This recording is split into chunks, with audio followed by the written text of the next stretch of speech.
सभी को। देखिए आज है 14 जुलाई और 14 जुलाई को एसएससी सीजीएल का जो आपका सभी शिफ्टों का एग्ज़ाम्स हो चुका है और 14 जुलाई को सभी शिफ्टों में एसएससी सीजीएल में कौन कौन से क्वेश्चंस पूछे गए हैं 100% एक्यूरेट क्वेश्चन जो आपके एग्ज़ाम में आए हुए हैं यानी 14 जुलाई की शिफ्टों में उन सभी का डिस्कशन करेंगे और आने वाले शिफ्टों में किस हिसाब के क्वेश्चन आ सकते हैं उसके बारे में भी चर्चा करेंगे। ठीक है, तो वीडियो में बने रहना है जिनका भी एग्ज़ाम आने वाले शिफ्टों पे सीजीएल का है। ठीक है, पहला क्वेश्चन आपका यहाँ पे देख सकते हैं आप, ये आया हुआ था कि निम्नलिखित में से कौन सा राज्य ताप्ती नदी के बेसिन के अंतर्गत नहीं आता है। तो देखो ताप्ती नदी का जो बेसिन है ना आपका, किस इसके अंतर्गत आपका कौन सा राज्य नहीं आता है ये बताना था। तो गुजरात राजस्थान जो है ना ये आपका ताप्ती नदी बेसिन में नहीं आता, जबकि गुजरात, महाराष्ट्र और मध्य प्रदेश में ताप्ती नदी बहती है। ठीक है, तो इसका राइट आंसर क्या हो जाएगा आपका राजस्थान। ठीक है, बात करूँ इसके बारे में थोड़ा सा और डिटेल में, तो नर्मदा की तरह ही जो ताप्ती नदी है ना ये पश्चिम की ओर बहने वाली क्या है, एक नदी है और अरग सागर में गिरने से ताप्ती नदी बेसिन मध्य प्रदेश, गुजरात और महाराष्ट्र के कुछ हिस्सों में कवर करती है।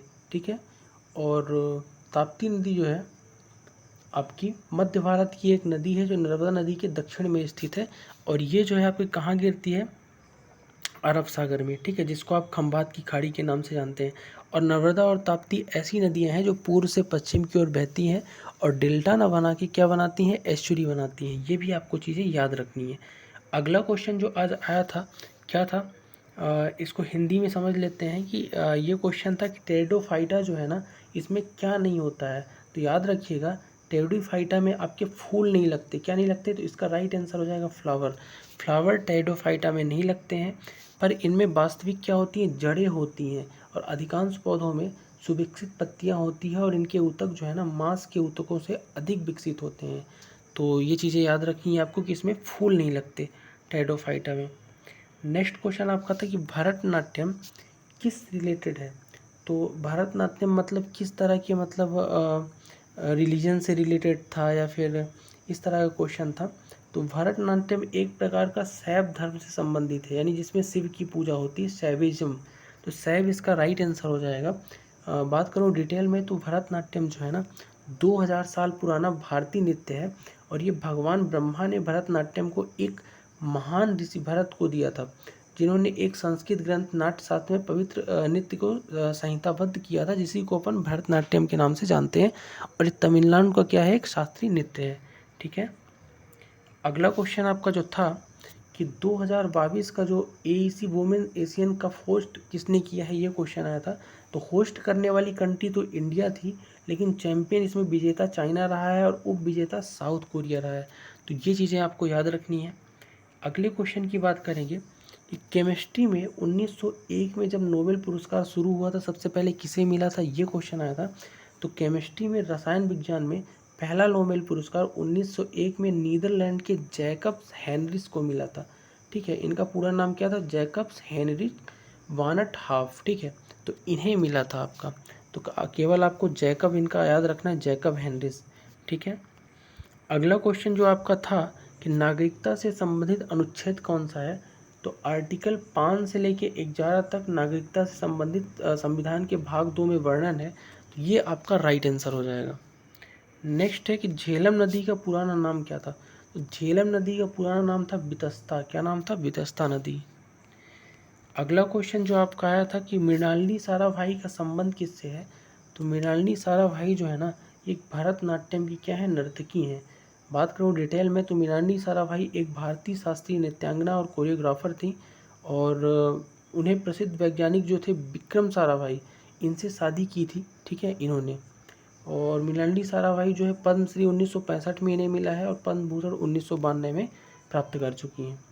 अगले क्वेश्चन की बात करूँगा कि 2011 की जनगणना के अनुसार गरीबी राज्य में कौन कौन से राज्य हैं। क्वेश्चन कुछ इस तरह से आया था कि सबसे ज़्यादा गरीब राज्य कौन सा है या फिर गरीबी राज्यों की जो क्रम है वो बताना था। तो बिहार जो है सबसे गरीब राज्य है, 51.91% के हिसाब से जनसंख्या गरीब है यहाँ पे। इसके बाद झारखंड है और फिर उत्तर प्रदेश है। ठीक है, तो ये आपका क्रम सही होगा। अगला क्वेश्चन था कि दिल्ली को राष्ट्रीय राजधानी किस वर्ष बनाया गया। तो दिल्ली को सभी को पता है 11 दिसंबर 1911 यानी 1911 में राष्ट्रीय राजधानी बनाया गया है, जब जॉर्ज पंचम दिल्ली दरबार में आया था। ठीक है, नेक्स्ट है क्रिकेट बॉल का वजन कितना होता है। क्रिकेट पे और बैडमिंटन पे, बैडमिंटन के कोर्ट पे और क्रिकेट पे एक एक क्वेश्चन आए थे आज से। तो क्रिकेट बॉल का जो वजन होता है ना, लगभग 5.5 ऑunce या फिर 155.9 ग्राम से कम होना चाहिए और 163 ग्राम से ज़्यादा नहीं होना चाहिए। कहने का मतलब 155.9 से 163 ग्राम के बीच होना चाहिए क्रिकेट बॉल का जो वेट है। अगला क्वेश्चन था कि मालिक मोहम्मद जायसी का जन्म कहाँ हुआ था। तो मालिक मोहम्मद जायसी वही जिनने पद्मावत की रचना की थी। इनका जन्म हुआ था 1492 ईस्वी में। कहाँ हुआ था? जायस अमेठी, जो उत्तर प्रदेश में है। ठीक है, नेक्स्ट है चोल वंश की स्थापना किसने की थी। तो विजयालय चोल ने चोल वंश की स्थापना की थी। हाल ही में चोल वंश से संबंधित कोई सेंगोल करके था, जिसका नए संसद भवन में मोदी जी ने क्या किया है, उसको स्थापित किया है। तो इसलिए ये क्वेश्चन आपका पूछा था। अगला है लेझीम डांस किस राज्य से संबंधित है। तो लेझीम डांस जो है महाराष्ट्र का एक नृत्य है। महाराष्ट्र के और नृत्यों की बात करूँ तो लावड़ी, तमाशा, कोली, नकाटा, कोली, लेझीम, लेझीम नहीं लेजिम होगा। ठीक है, तो गाफा, दही कला, ये सब कहाँ के हैं? महाराष्ट्र के लोक नृत्य हैं। ठीक है, नेक्स्ट क्वेश्चन की बात करूँगा। ओलंपिक से क्वेश्चन था कि 2020 का ग्रीष्मकालीन ओलंपिक का आयोजन कहाँ किया गया था। तो सबको पता है जापान टोक्यो में इसका आयोजन हुआ था, 32वां संस्करण था।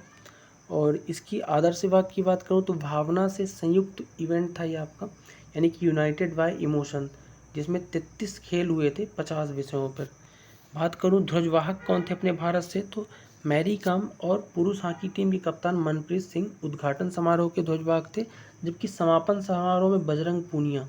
ठीक है, नेक्स्ट है कि 36वें राष्ट्रीय खेल 2022 का आयोजन कहाँ किया गया था।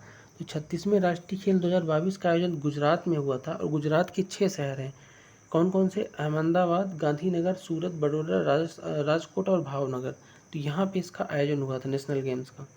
अगला है 1875 में किस समाज की स्थापना हुई। तो आर्य समाज की स्थापना स्वामी दयानंद सरस्वती ने की थी 1875 में बॉम्बे में। ठीक है, नेक्स्ट है व्हिच एल्गी इज रोडियोफाई। तो रेडियोफाई के सदस्यों के शैवाल को कहते क्या है, एक्चुअल में क्वेश्चन ये था। तो रेडियोफाइसी के सदस्यों को शैवाल को सामान्यतः लाल शैवाल या रेड एल्गी कहा जाता है। ठीक है, गुरु विपिन सिंह का संबंध किस शास्त्रीय नृत्य से था। तो गुरु विपिन सिंह का जो संबंध था ना, ये मणिपुरी से था। किससे था? मणिपुरी शास्त्रीय नृत्य से, जो मणिपुर का है। और इन्हें मणिपुरी नृत्य शैली के पिता के रूप में जाना जाता है। किन्हें? गुरु विपिन सिंह को। और मणिपुर के नृत्य की बात करूँ तो जागोई नाम से भी जाना जाता है इसे। ठीक है, मणिपुरी को जागोई, याद रखना है आपको। अगला है शकूर खान का संबंध किस वाद्य यंत्र से था। तो शकूर खान जो है ना, ये सारंगी बजाते थे। क्या बजाते थे? सारंगी। और सारंगी के कुछ अन्य कलाकारों की बात करूँ तो पंडित राम नारायण, रमेश मिश्रा, सुल्तान खान, ये भी सारंगी वादक थे। अगला क्वेश्चन था कि दशकथिया भारत के किस क्षेत्र में लोकप्रिय लोक रंगमंच का एक रूप है। दशकथिया जो है ना, ये उड़ीसा का है। कहाँ का है? उड़ीसा का है लोक रंगमंच। ठीक है, उड़ीसा। नेक्स्ट है चंदेरी का युद्ध किसके बीच लड़ा गया था। तो चंदेरी का युद्ध बहुत प्रसिद्ध है। 29 जनवरी 1528 को मुगलों तथा राजपूतों के मध्य लड़ा गया था चंदेरी का युद्ध। और राजपूतों की सेना का नेतृत्व मेदिनी राय कर रहे थे। और ये युद्ध जो है आपका बेसिकली मुगल की तरफ से बाबर था। ठीक है, अगला है कि एक न्यायाधीश को एक उच्च न्यायालय से दूसरे न्यायालय में स्थानांतरित यानी ट्रांसफ़र करने का अधिकार किसके पास होता है। तो एक हाई कोर्ट से दूसरे हाई कोर्ट में ट्रांसफ़र कौन करता है किसी भी उच्च न्यायालय की जस्टिस को। तो ये इसका काम करता है संविधान का अनुच्छेद 222 और इसके तहत भारत का राष्ट्रपति करता है। कौन करता है? आर्टिकल 222 का यूज करके भारत का राष्ट्रपति।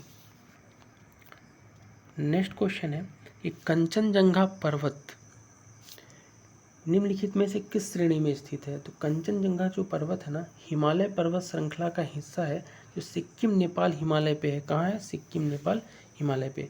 कंचनजंगा की बात करूँ तो दुनिया का तीसरा सबसे बड़ा ऊंचा पर्वत है।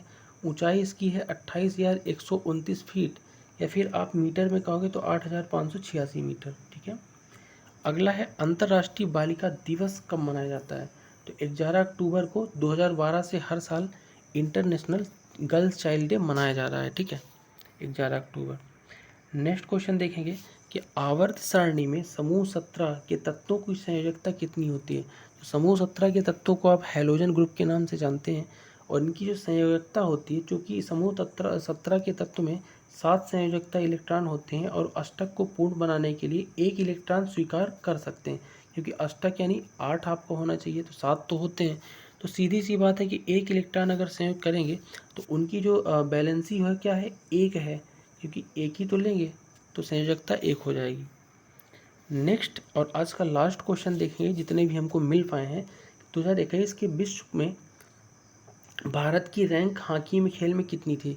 तो 2021 का जो है 21 तक में भारत की जो इंटरनेशनल रैंकिंग थी ना, वो तीसरा स्थान था। ठीक है, भारतीय पुरुष हॉकी टीम का। और वर्तमान में कौन सा है? चौथा स्थान है। ठीक है, तो ये थे आज के सभी क्वेश्चन एसएससी सीजीएल 2023 या 22 कह सकते हैं, 23 कह सकते हैं। इसमें आपके जो पूछे गए आज के सभी शिफ्टों के क्वेश्चन से। बाकी आपको क्वेश्चंस कैसे लगे और जिनका आज एग्ज़ाम था वो ज़रूर बताएं कि ये क्वेश्चन आए थे या नहीं आए थे। ख़ास तौर पे फर्स्ट और सेकंड शिफ्ट को हमने यहाँ पे कवर किया है। तो मिलते हैं नेक्स्ट वीडियो में, तब तक के लिए जय हिंद।